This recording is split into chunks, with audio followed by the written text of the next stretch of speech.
Long live the Queen! But what happens when she dies? Queen Elizabeth has been an important part of history for many years. She is the longest reigning monarch, and she's the head of state, and she is in many countries' currencies. All good things come to an end. So what really happens when the Queen dies? Operation London Bridge is the codename for the plan that's set for the days and even weeks after Queen Elizabeth II dies. Her death is going to bring a great deal of change, not only in the UK, but for the entire world. On the day of her death, her secretary will pass the message to the Prime Minister. The message will most likely say, "London Bridge is down." The Prime Minister will then set Operation London Bridge into action. Within 15 minutes, nations outside of the United Kingdom, where the Queen is head of state, will be told on the safe line, and it will be accompanied by the other 36 Commonwealth nations and representatives all over the world. The gates of Buckingham Palace will be accompanied by a black edge press release. A news flash will warn the media around the world about the Queen's death. Every media outlet is prepared for this news.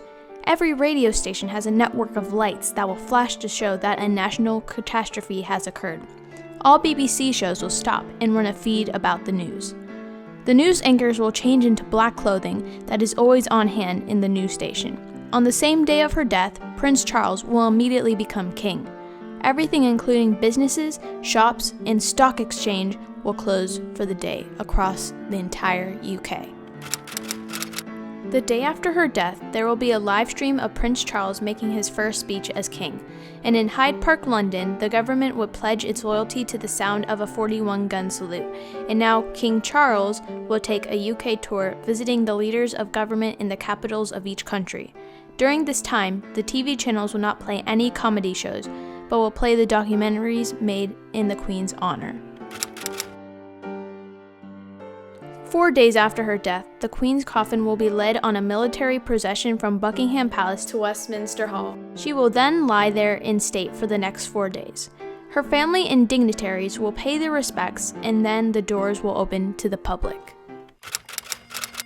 The funeral is estimated to take 10 to 12 days after her death.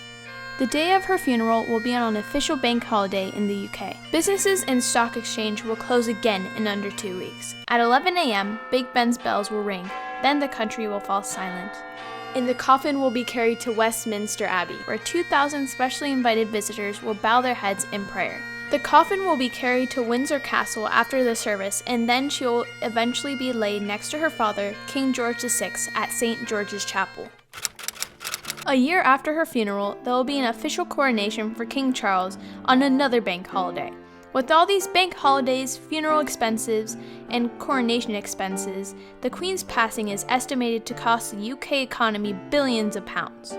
Also, hundreds of changes are yet to come in the months after her passing.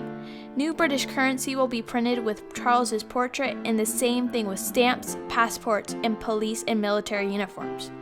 And the national anthem will be changed to God Save the King. Some countries like Australia have the growing support to become into a republic, and the Queen's death could help with that, and many countries may follow that, weakening the British monarchy. As the days pass by, we are getting closer and closer to Operation London Bridge.